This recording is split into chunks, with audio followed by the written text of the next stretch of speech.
welcome to this journey through the Bhagavad Gita. That is something that I have experienced myself in a very spontaneous way somehow. What I mean by experience, I mean that I was starting to practice yoga. I was, I think, 21 years old, 22 max.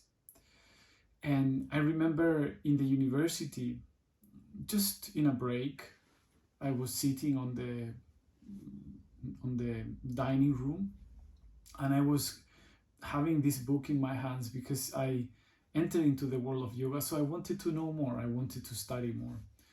And so this book I had was not like a very sophisticated translation, but it was the Bhagavad Gita anyways. And I remember I get the book, I started to read the book, and in this day, it was just winter time in Chile, Santiago, the capital of Chile. I remember that something hit me.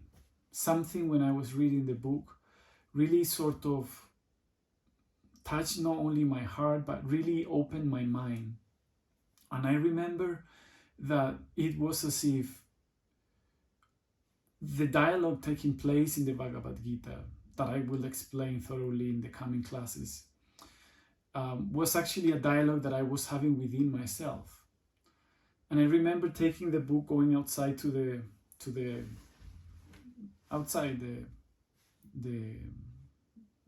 place where the garden, we can call it, the garden, the outdoor of the university. And then I remember I was thinking that and feeling that I was in the presence of Krishna himself, in the sense that he was instructing me. And it's a very difficult experience to say, but the Bhagavad Gita from that point onwards has been with me as my practice of yoga has developed forward. In one way, I have been very close to this, and I want to share now that we are starting this course. I'm going to share the sources that I've been consulting and the sources that I normally use for this particular theme. Well, this might seem a little bit silly, but I don't think so. This is a card deck. It's called The Wisdom from the Bhagavad Gita, or the Gita, just like that. And it's something that I have, it's just, these decks of cards that you have different messages and different information, different passages of different sources. And in this case, this one has 68 verses that are very inspiring. What I normally do is do my practice, and once in a while I pull a card. So let's pull one now. And so we pull a card, and it says, this is what came now. It says, no effort on the yoga path is ever lost, nor can any obstacle ever hold one back forever. Just a little progress on this path can protect one from the greatest fear. Maybe that's what we need to think of today, that keeping up, in other words, with the process of the path of yoga, it's a guarantee that we will be moving forward. Well, this is a source that I recommend if you would like to have something that keeps you engaged with the wisdom of the Bhagavad Gita. This is a good source. It's not so scholarly, but actually it's very accurate in the translation. It has, as I'll show you now, the Sanskrit, and then below the Sanskrit has the transliteration in English, and then the translation at the bottom.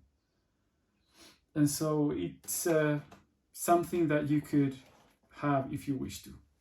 The Gita is called, and the subtitle is Wisdom from the Bhagavad Gita.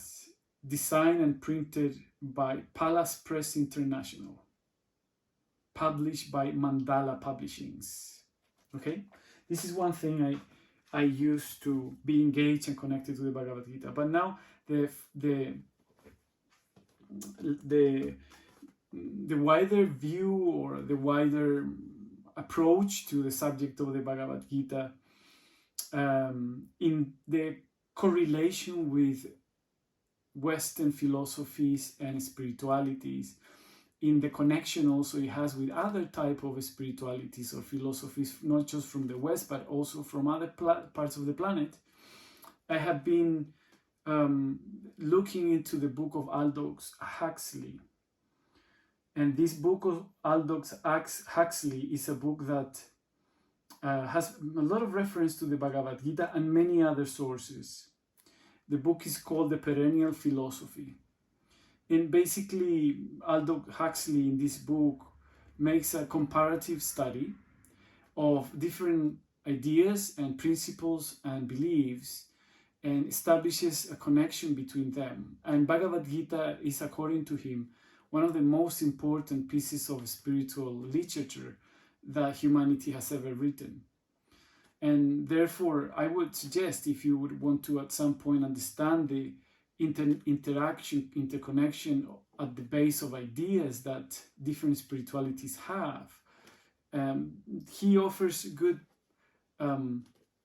insights to this idea of a one truth, let's say, that is common to all cultures and also different times of history, and it is common and it just expresses in different ways, but in essence remains the same. So here I have another source that you might want to at some day look into. And the source that I have been direct source of the translation of the Bhagavad Gita that I have consulted and read in more detail and peacefully, and it's scholarly, one of the translations and commentaries of the Bhagavad Gita that are very well developed, is the one of Eknath Ishvaran. Yeah, Eknath Ishvaran. It's called the Bhagavad Gita. And Eknath Ishvaran is very good. It's very simple to read. It is serious. It is at the same time light. And it gives to the, I think, Western reader a very good view of Eastern philosophies. And it has the mindset to explain things in a manner that makes a lot of sense for any reader, really. So these are the fundamental sources. Of course, I've used other sources, online sources and so on. But I would say this gives me like a scope and has allowed me to see more in a wider sense these different teachings and the nature of this particular message that Krishna delivered to Arjuna. So let's begin. What is the Bhagavad Gita? Well, first of all, Gita means poetry, poem, exactly. So this is a poem to start with. And it's a poem that is a poem of the Lord. Bhagavad is like the Lord. It's the Lord's poem. It's something that has to do with the divine being. And it is written in verses. And it has 700 verses. Now this belongs to a major Indian text, epic text called the Mahabharata. So we, of course, can read the Bhagavad Gita on its own. And most people do it that way. But if you would read or consider where it is inserted, I don't know if that's the right word, but where it belongs to at least, you will see that there is a coherence of content according to the studies and the scholars. And that coherence of context, as well as linguistic style and so on, is actually very well embedded and very clearly showed in this Mahabharata and the Bhagavad Gita inserted in Mahabharata. Now the Mahabharata is the major epic. We're not going to talk about that today. But the Bhagavad Gita is a particular battle in that major epic account that has spiritual and religious essence and connotation. And the Bhagavad Gita speaks about a particular battle, in this major battle that reveals the self and the principles of morality, judgment, and spiritual evolution. The Bhagavad Gita has 18 chapters and it has only 700 verses, but they are very, very specific, and as well, they are very broad.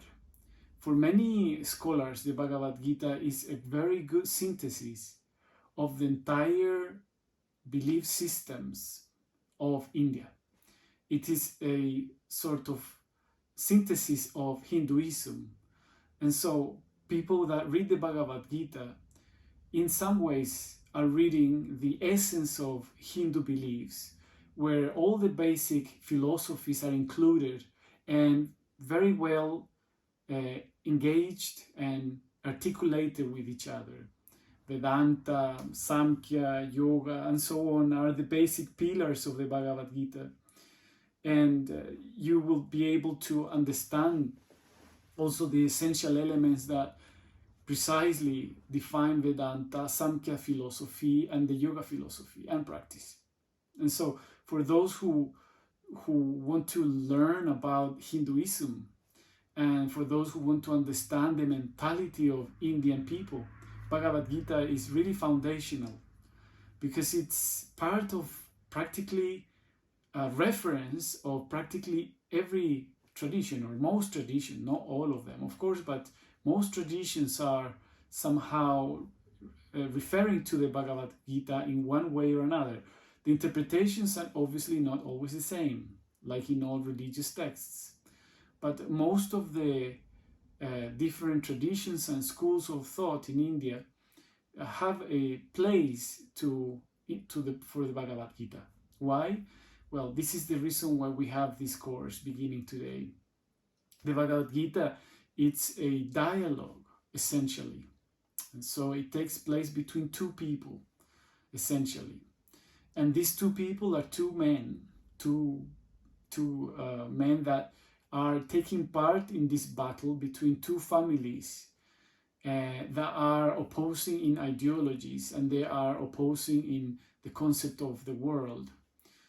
And one of the sides is where Arjuna is fighting, and he's the leader of the army. He's the prince, actually. And he is in his chariot with the driver, and the driver is Krishna. And in this moment, when he goes into the battle with Krishna, he realizes that he will have to fight those who were former friends and family members, even teachers. And they were just divided by ideology and political circumstances, and divided to such extent that they were in war. And so when Arjuna has to face this situation, he enters into a big distress with himself and his morale. He begins to kind of be very shaken by the situation, and he does not want to fight. He doesn't consider that it's worth to fight those who one day were his teachers, or are still his relatives, or those who are still his friends. He did not find any motive to properly go into the battlefield and kill those who were very close to them. So this is the essential background of where the story takes place. And within this process, that is ultimately a crisis. It's a crisis where Arjuna, the prince, the warrior, the leader of one of the parties, enters into a existential reflection, and he wants to understand why would he have to actually go into the battle. And as he begins to unfold these doubts with his driver, the chariot driver, how do you call that? Well, anyways, the driver of the chariot, Krishna starts to guide him. And so who is Krishna? Krishna is a man. And as the evolution of the Gita starts to unfold, he starts to convey the message of the self. And at some point, it conveys the message that he is a realized being. That's in the chapter 4. In the chapter 11, then Krishna shows his divine reality, very similar to the transfiguration of Christ in the presence of 3 of his main apostles. But this also happened to Krishna, or at least in the mythology.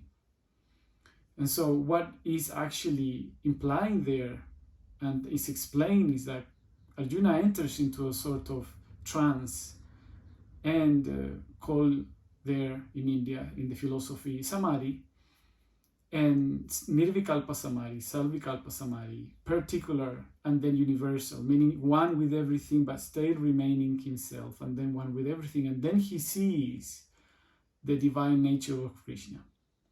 So this process of this dialogue is a process that is very rich in spiritual concepts. And it is at the same time very practical in how to bring the spiritual concepts into actual manifestation in life. It is a book that has been utilized in several areas of life, because this dialogue between Arjuna and Krishna, it's actually a dialogue that we have, and that's an interpretation that in one way or another is present in almost all commentators. This dialogue is between the lower self of each of us and our higher self. Arjuna being the lower self and Krishna being the higher self. Some people consider that, well, actually Arjuna is like the Atma, is like the soul, like individual soul, and Krishna is the infinite soul, like Brahman. But in my way to see it, I think the easiest way to understand that, the one that actually it's coherent with my own experience, the one I just share with you when I was in school, is that what is represented in this particular dialogue, which makes it universally very potent, is what we internally have as a inner discussion or dialogue, sometimes resistance, between my lower self, your lower self, and my higher self, or your higher self. And if you would tune into reading the Bhagavad Gita, you will probably discover this even if no one had told you this before, because it will just, the way it's written, it will just trigger your lower self to wake up in the relationship to your higher self. And it triggers that experience in you. This is the power of books that are written with a certain consciousness. This is the power of literature when it's written with an intent, and it is grounded in the self, is grounded in truth. And this is what, in my case, in my experience, actually triggered me, is what touched me deeply. And I think that the Bhagavad Gita will touch any reader, Westerner or Eastern, or from the past, the present, or the future. Bhagavad Gita is a dialogue, very rich dialogue. And let's make a stop here. What is a dialogue? Because sometimes we use words as if they were self-explanatory, but in this case it's not. Dialogue comes from Greek, means dia, which is two, and logos, which means consciousness or rationality. And so what happens when dialogue takes place is that it brings about logos, it brings about the light of consciousness. Logos can be understood as the light of consciousness. Logos can be understood as that principle of the light in our mind. And so in this dialogue, we have that particular phenomenon taking place.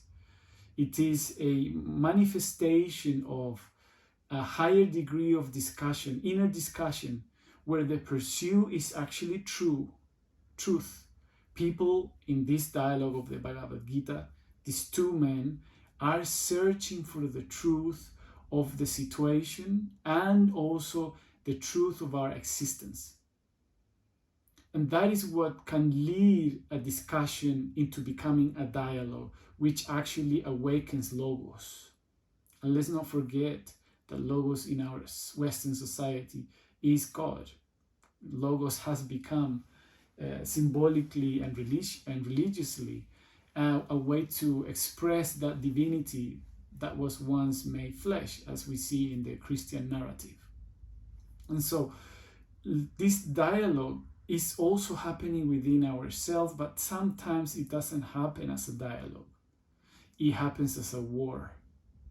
And that's why this perhaps author of the Bhagavad Gita chose that context of war to actually create the story of the dialogue that we have with our own higher self and the lower self. And sometimes that dialogue having no proper bridges to be effective dialogue and to bring about truth about who we are or about what we have to do. This dialogue is often ignored. I mean, the dialogue between two people that pursue truth. And people don't want to actually engage in things that have such a caliber or depth or complexity. Well, actually, the Bhagavad Gita addresses this issue. For the Bhagavad Gita, in the teaching that is shared there, what is the most important thing is that we will live life, and we will live life in a manner that has a clear purpose, and that purpose is aligned with the laws of Prakriti. What is Prakriti? It's nature.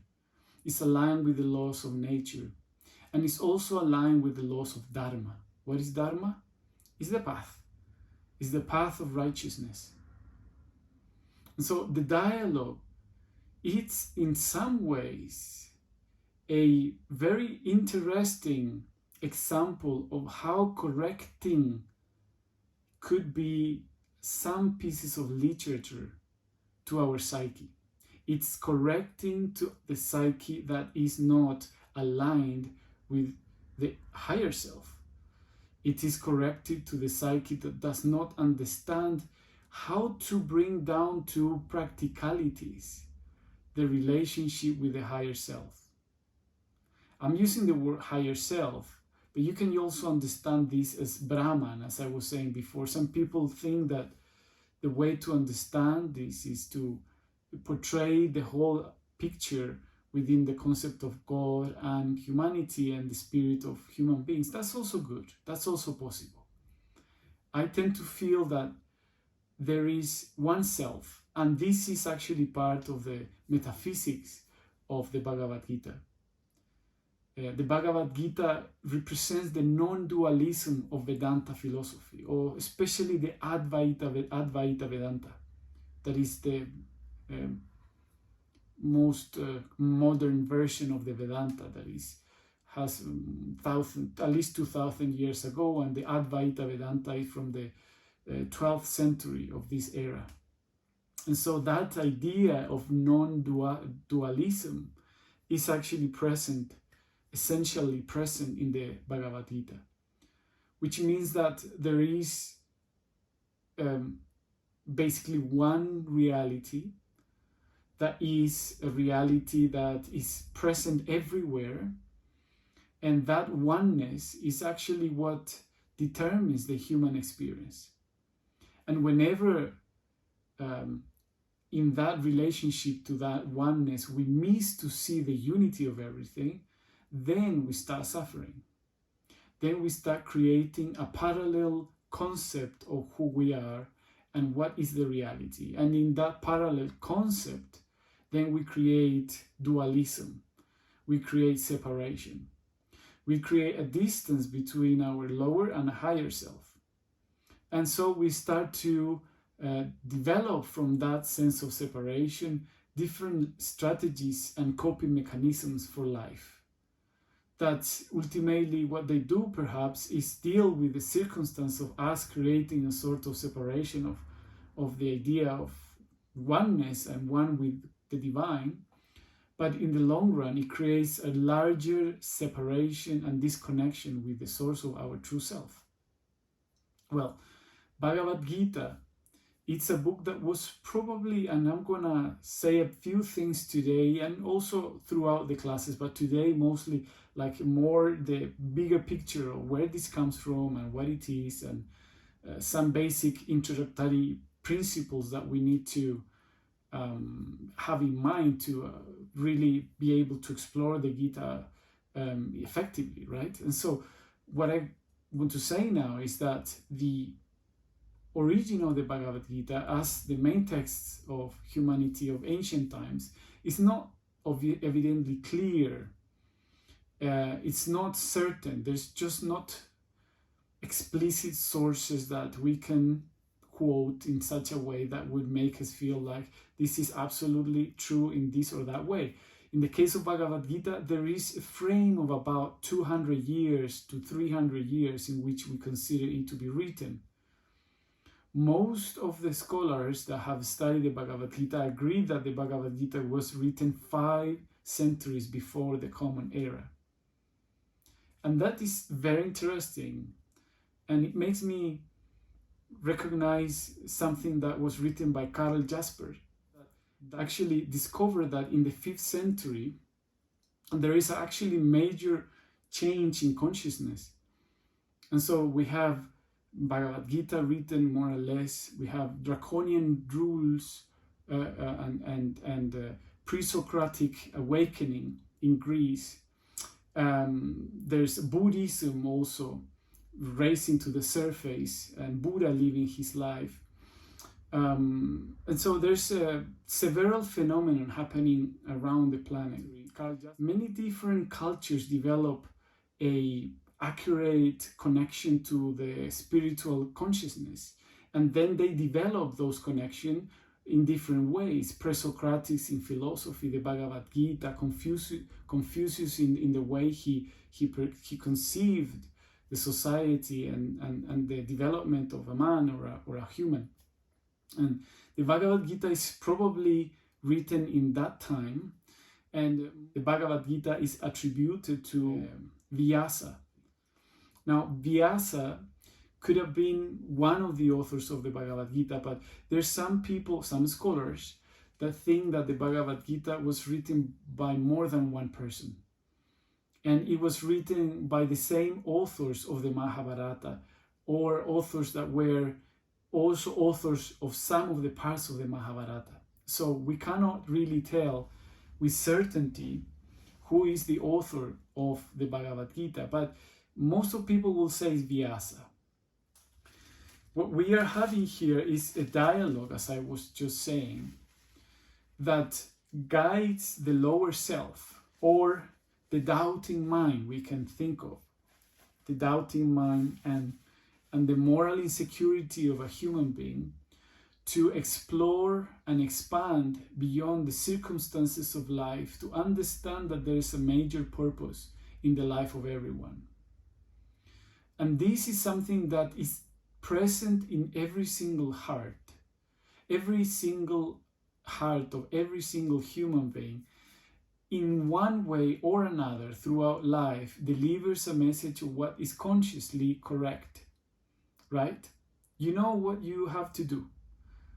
In some occasions you don't know, but at some point your mind or heart or your consciousness, if you wish, will deliver some message, and it will guide you to what is supposed to happen and the way it's supposed to happen. How you should conduct yourself and what kind of decisions will be the ones that align to the goodness of your being. And so that is something that comes from our heart. And it's something that we can sometimes hear very clearly because we have trained ourselves to listen to that message of our heart. And then we can be guided by our heart. And we can understand and increase the consciousness because that voice is welcomed. Well, Vyasa, or whoever wrote the Bhagavad Gita, seemed to have had a very strong connection to that inner voice, and also a tremendous knowledge of previous traditions in India.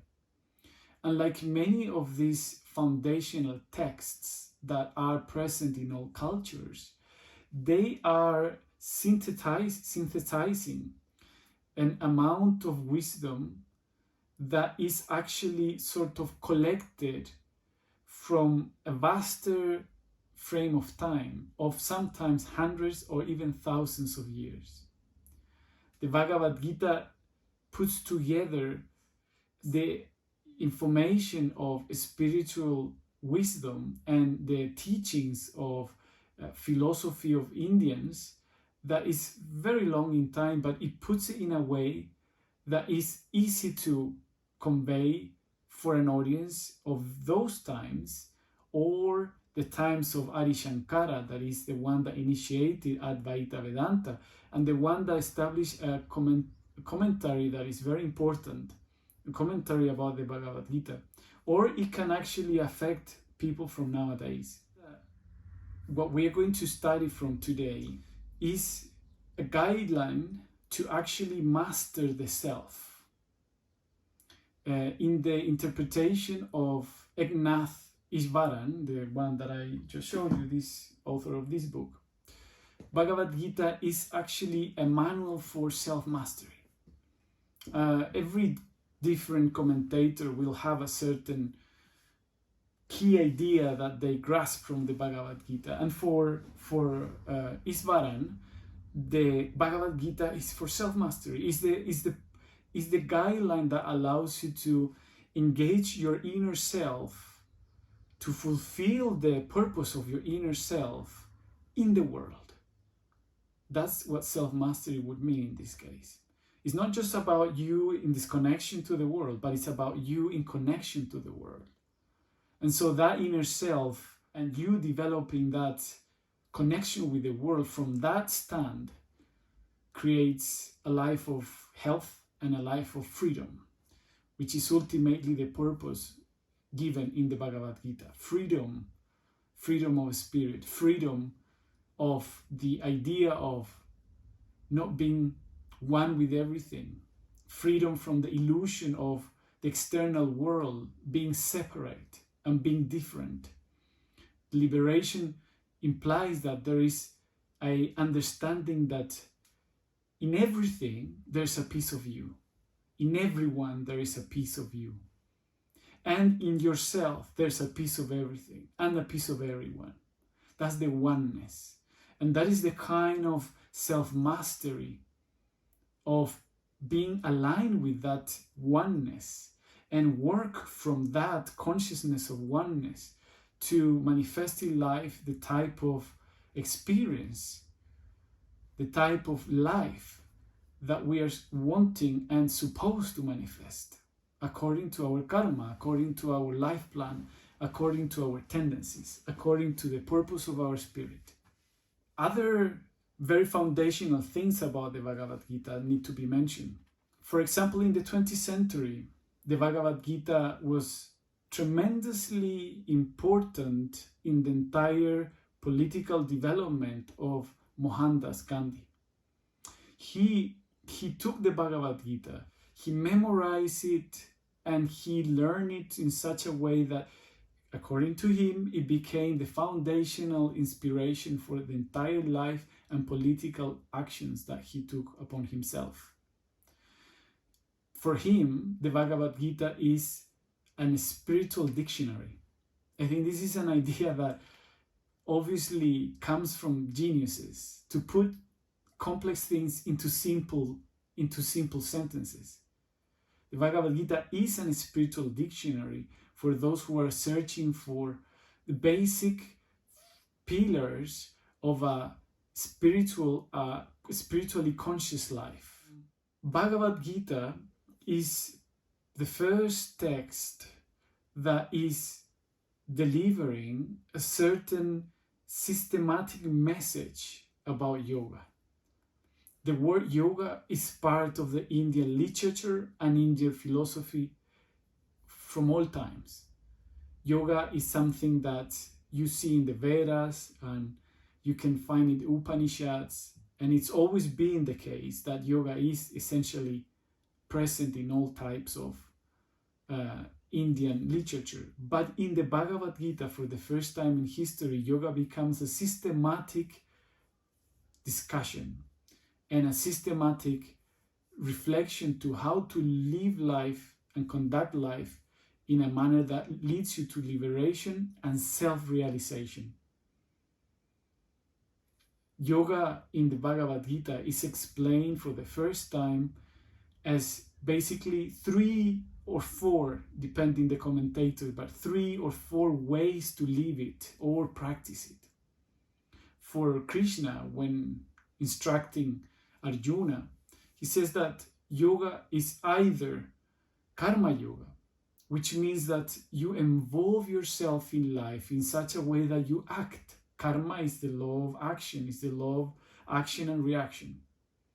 And so Krishna says, you don't have to renounce, you don't have to become a monk to align yourself with yourself, your true self, and achieve liberation and self-mastery. You don't have to take steps away from the world. Actually, you can perfectly do that through the action in the world. And we will have to explain how is this action supposed to be in order to become yoga of action or karma yoga. Because action itself is not enough, and it is not actually saying as much, but it's a particular action that allows us to move and progress spiritually. And that is yoga of action or karma yoga, one of the fundamental ideas that is shared in all types of yogic systems. And it essentially comes down to one singular thought, and that is that the action is free from the cravings of the effect of the action. The action is pure from selfishness. When the action is conducted in such a way, then there's no karma. If the sense of ego and the power of ego is removed from the action that you take, then the reaction will never be karmic. So that's the yoga of action in essence, that we will explore for sure in more detail in the coming classes. Now, there's a second type of yoga. And that second type of yoga is very important also. And that is the yoga of wisdom. It's the yoga that is more for the kind of people inclined to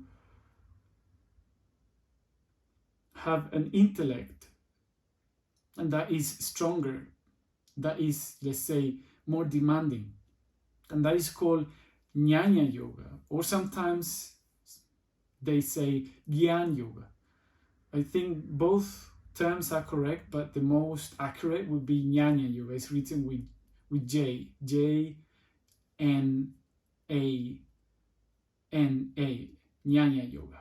And so Jnana yoga is precisely the yoga of deep metaphysical, philosophical, and self-inquiry, in which the mind is somehow taught how to process information of the physical realm and the non-physical realm.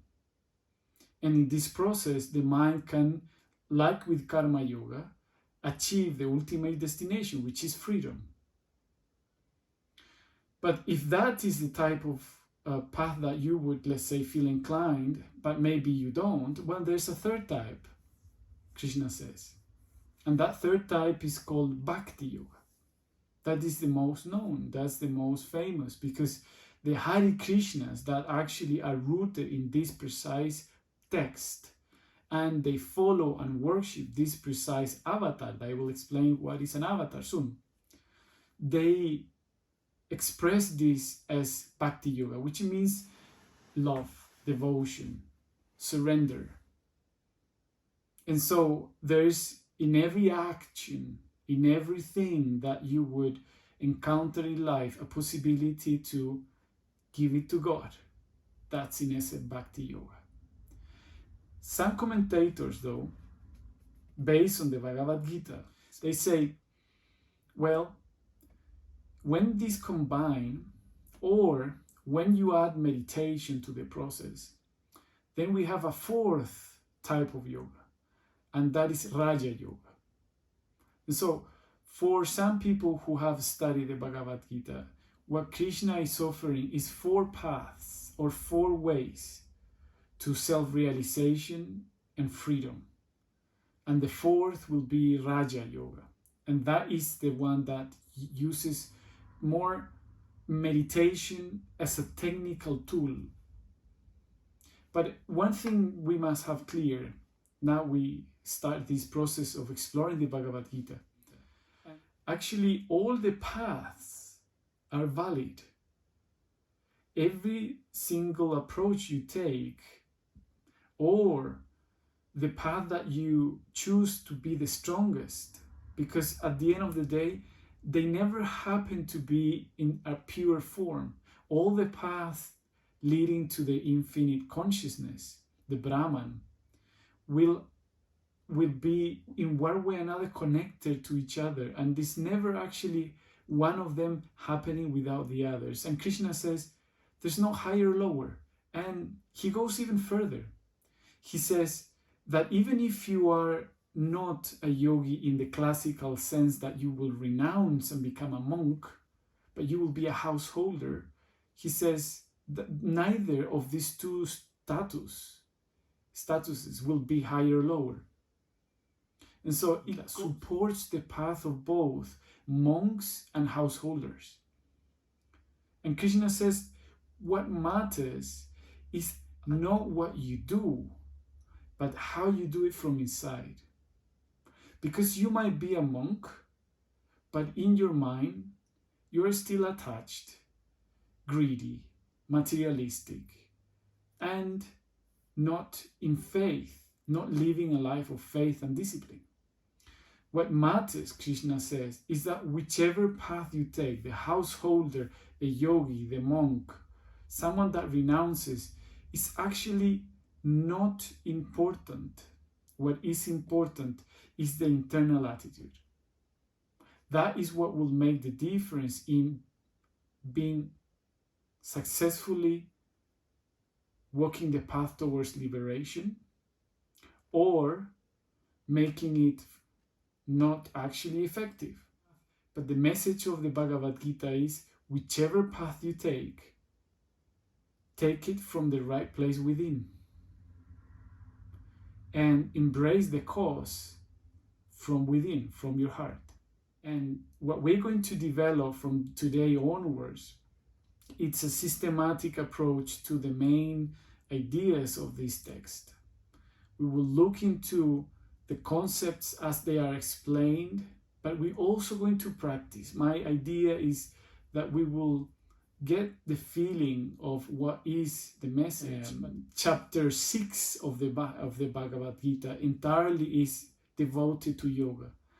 Nevertheless, in previous and later chapters, there's also elements that enrich and expand the idea of yoga. Let's make a break, because the information so far I think might be enough, but I want us to finish with a moment with ourselves, a moment for connecting, for being, and for tapping into the source of that higher self internally.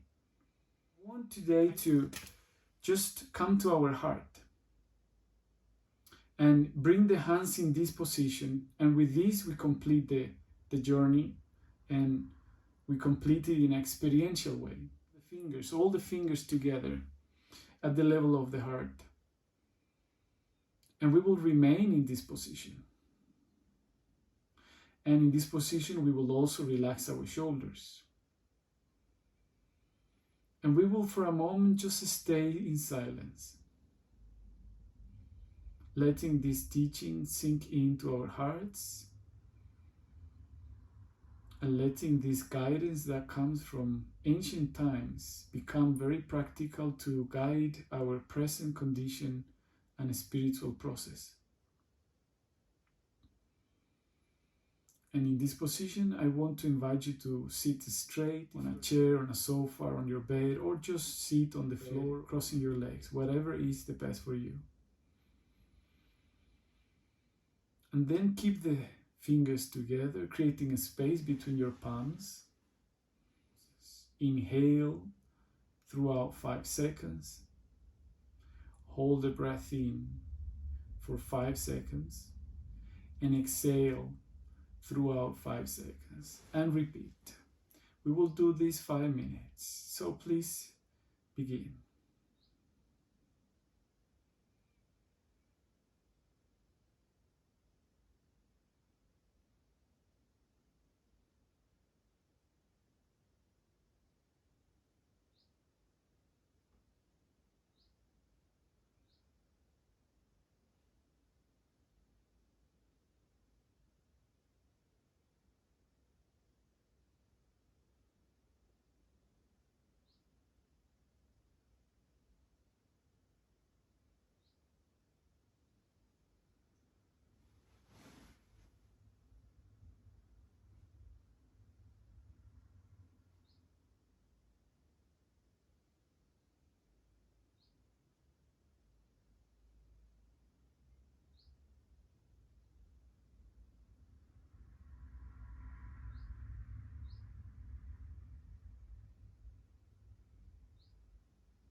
Very good. And now complete the breath that you last had, and then when you exhale after that, inhale again deeply,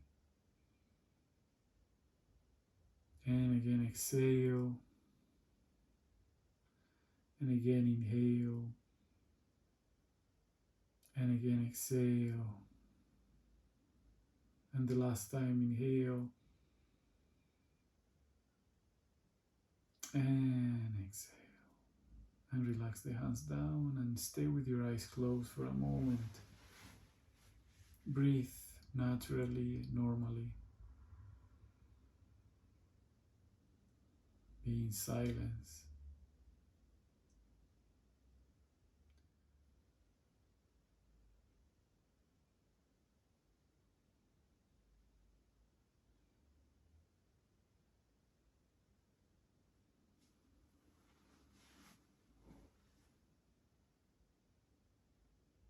Now inhale very deep.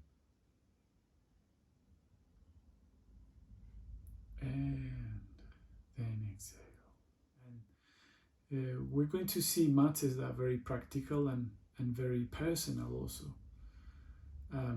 One thing I would like you to consider for this program is to think of the areas of battle in your life. This is a story that takes place in a battlefield. But as a development of this in a personal and practical way, I would like you to have a moment to identify where are the battles that you are having in your life. And so we're going to align the program with our personal issues and see that the meeting of consciousness between this higher self that is expressed throughout the course in the Bhagavad Gita and the higher self that is within you also can have stronger synergy and empower your own personal process and battles that you are now fighting. That is what I would like you to engage, to identify for yourself, not for me, for yourself.